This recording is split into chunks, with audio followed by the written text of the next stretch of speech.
સિદ્ધ 84, 52 વીર, 64 ચોકડી એ બધા આવશે. જાવું મારને હો છોકરો, ધ્યાન રાખજો.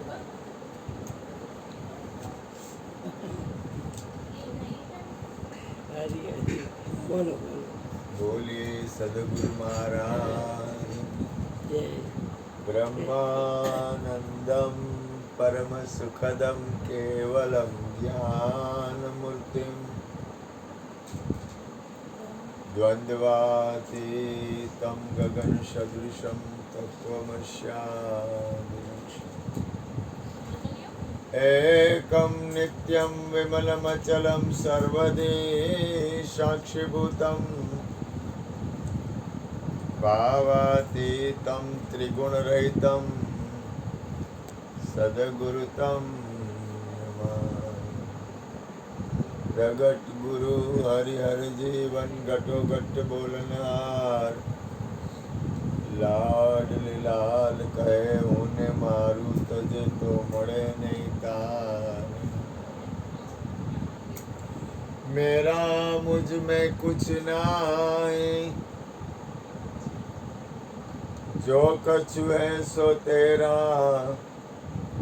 तेरा तुझको सौंप दिया अब क्या लगे गो मेरा બોલીએ સદગુરુ મહારાજ. આવતીકાલે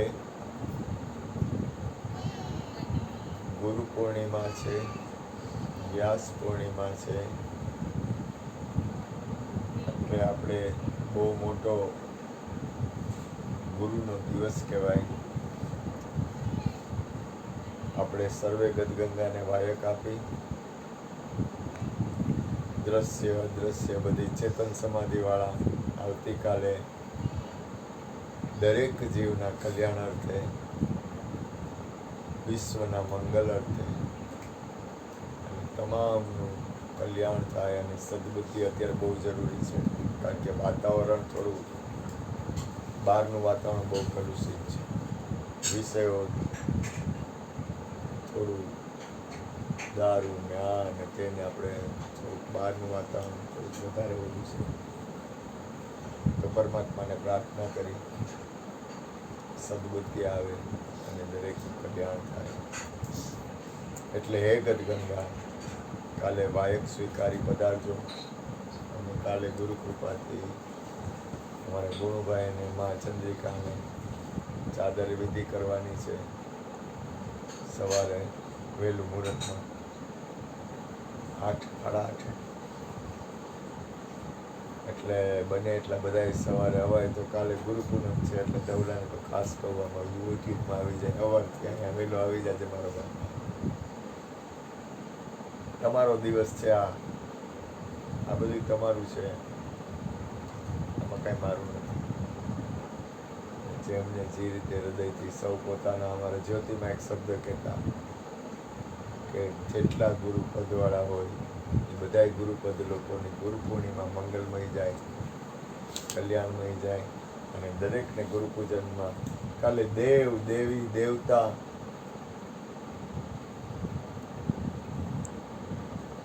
અસુર લોકોના પણ જે લોકો હોય એ લોકો એના ગુરુદ્વારે જાય અને દેવ લોકો જ એના ગુરુ હોય ને એમાંય જાય. આપણે અહીંયા પૃથ્વી ઉપર પણ હોય, પાતાળમાં બલિરાજા છે એ લોકો પણ એના ગુરુને પૂજા કરે. કાલે એવડો મોટો દિવસ છે કે જેને કહેવાય કે ગુરુ પૂર્ણિમા, વ્યાસ પૂર્ણિમા. એટલે આપણા ભારત દેશનો મોટામાં મોટો દિવસ હોય તો વ્યાસ પૂર્ણિમા. અને વ્યાસે આપણા ભારતને જેટલું આપ્યું છે એટલું કદાચ આપણે કહી શકીએ કે એવું કદાચ આપણો દેશ છે ને વ્યાસ ને હિસાબે, ગુરુ પૂર્ણિમાને હિસાબે આપણો દેશ છે ને એને ચેતનતા મળી છે. આપણા લોકોના અંદરની જે ચેતનતા છે એ ગુરુ પૂર્ણિમાને લીધે છે. અને એક સરસ વાત કરું કે આ વિશ્વમાં કોઈ પણ કથા કરે, કોઈ પણ ગુરુનું પદ હોય અથવા કોઈ પણ મહાપુરુષ જે પદ ઉપર બેઠા હોય અથવા જે આસન ઉપર બેઠા હોય એને વ્યાસ પીઠ કહેવાય. વ્યાસપીઠ.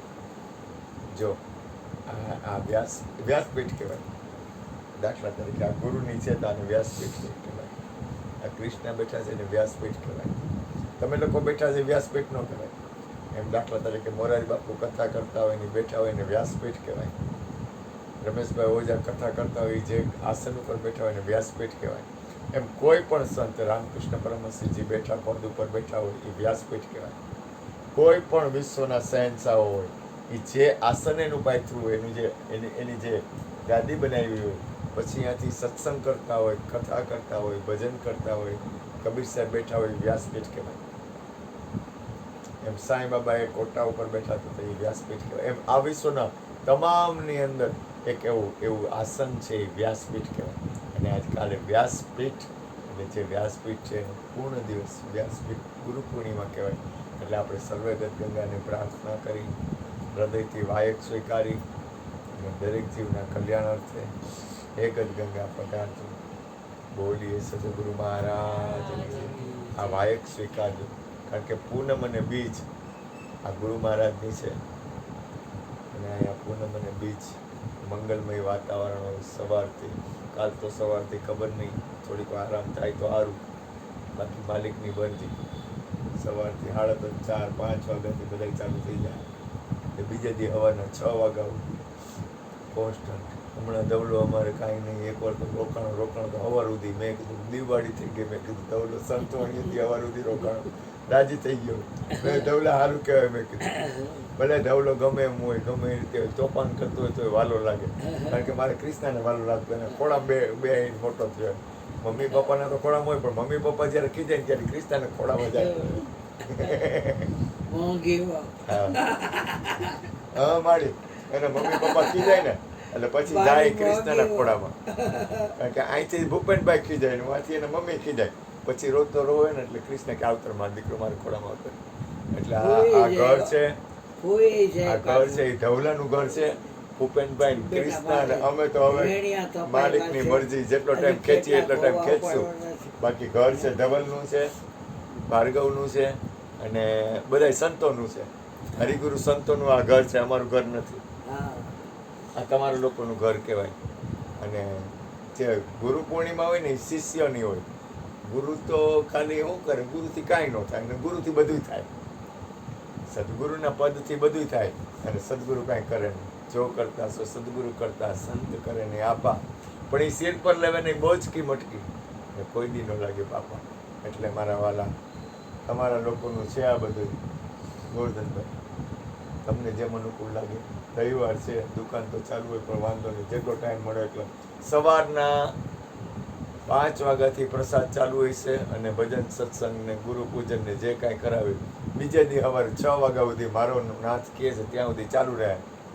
જેને જેમ અનુકૂળ લાગે એમ મા બાપને ટિફિન મોકલાવી દેવાનો, કાંઈ ચિંતા કરવી નહીં. અને એવું લાગે ખીચડી કાંઈ તો ખીચડી અહીં બનાવીને મોકલાવી દેવાનું, એટલે તમારે કાંઈ ચિંતા નહીં. ગોરધનભાઈ આપણે ત્રણેય ભાઈઓને વાયક આપી દેજો મારા બાપ.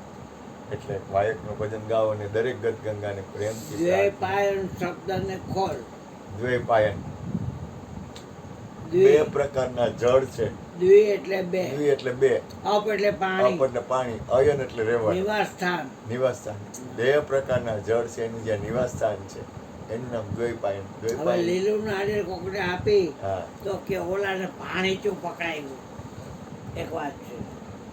અને આ કાલ પૂનમ છે તો ઓલા નાળિયેર લઈને આવશે, આ બધા સાકર લઈને. શ્રીફળ સાકર લઈને નાળિયેર. દલ. હા, એમાં પાણી ખકડે તો દરિયા કિનારે ડંકી કરો તો એમાં ખારું પાણી આવે. આ નાળિયેરીના ઝાડમાં મીઠું પાણી, લીલો ત્રોફો હોય તોય મીઠું પાણી. અને એ હુકાઈ જાય તો નાળિયેર થઈ જાય. એક આ બાયુને ઢોકળા કરતા આવડે પણ આમ આવડે. એને કહે કે આમ જેમ થર કર્યા એમાં ફોડતા થર કરતે ને ઉપર ઉપર આંબળો જેવી વાત તો કરો. કે એવા ડોલા યંત્ર અમારી પાસે નથી. જો તમે ઇડલી કરો તો નીચે થર થાય ને, હા ઉપર થર કરી આવો હા તો શ્રીફળમાં ઉપર થર થાય. હા, એટલે એનું મહત્વ છે. શ્રીફળમાં શ્રીફળ હોય તો પાણી હોય તો નીચે થર થાય. શ્રીફળનો એટલે જે નારિયેળ હોય એ નીચે થર થાય, ઉપર કઈ રીતે થર થાય? એ શ્રીફળ છે ને એ મસ્તક છે, એનો મહિમા છે. શ્રી આપણું માથું છે ને એ શ્રીફળ છે પણ એનો ભેદ ખુલવો ને એ બહુ મોટા મયુરભાઈ ઉપદેશ એમ કે શરીરના 9 ટુકડા કરો. હા. બોલો ઉઠીને હાલતો થયો. હા આમાં જોઈ છે તો એકેયમાં સજીવન કરવાની શક્તિ નથી અને ભેગા થઈને માર નાખશે.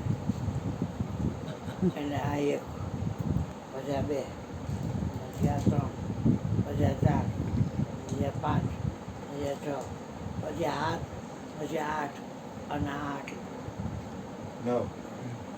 શરીરના 9 ટુકડા કરો અને આ શીશ કાપી સદગુરુના ચરણ ધરો. પછી હે રાજા ધર્મ તમે આ નિજિયા ધર્મ દે વરે. નિજ હા એ નિજિયા હા નિજિયા ધર્મ ને વરે. એટલે દ્વય પાયનો અર્થ થાય દ્વિ એટલે 2, અપ એટલે પાણી, અયન એટલે નિવાસસ્થાન. જેનું 2 પ્રકારનું પાણી છે અને એમાં નિવાસસ્થાન છે. ક્યારેક લીલા નાળિયેરનો ત્રફો અને સૂકા નાળિયેરનું પાણી એ 2 ભેગા કરી બોટલમાં પેક કરજો તો તમને ખ્યાલ આવશે. બોટલને એવી રીતે નટબોલ્ટથી બંધ કરી દેવાની અને એવી જગ્યાએ રાખવાની કે બોમ્બની જેમ ફોટે નહીં. હા અને અંદર પછી જોવાનું તમારે કે શું ઘટના ઘટે છે. ખનિજમય 4 અર્ક મિશ્ર થતા વિદ્યુત આદિ ધાતુ પદાર્થો સર્વે બંધાતા તત્વ 2 રહી હવા માહી કરે આ સૃષ્ટિનું પોષણ તાહી. એ 2 થકી બન્યું છે આ પાણી અને એ સર્વના પ્રેમની અંધાણી છે. હા માને એમ થાય કે મારા રજમાં જ છોકરો બન્યો, પિતાને એમ થાય કે મારા વિરજમાંથી શુક્રમાં છોકરો બન્યો, શુક્રમાંથી નથી બન્યો અને રાજમાંથી બન્યો નથી. આ તો જો નામ કા પ્રતાપ તુજે યાદ હો કે ન યાદ હો. નામને કાયા છે અને બધું એ જ કરે છે. તમે હલાવતા હો તો કોઈ એમ કે અમે હલાવી છે એમ જ કે ઘણું હલાવે છે. એમાં નામ બધું કરે છે એમાં એનામાં આવશે કે ખાલી ભજન ગાવાનું બ્રહ્માંડના જો નામ હે કા પ્રતાપ તુજે યાદ હો કે ન યાદ હો.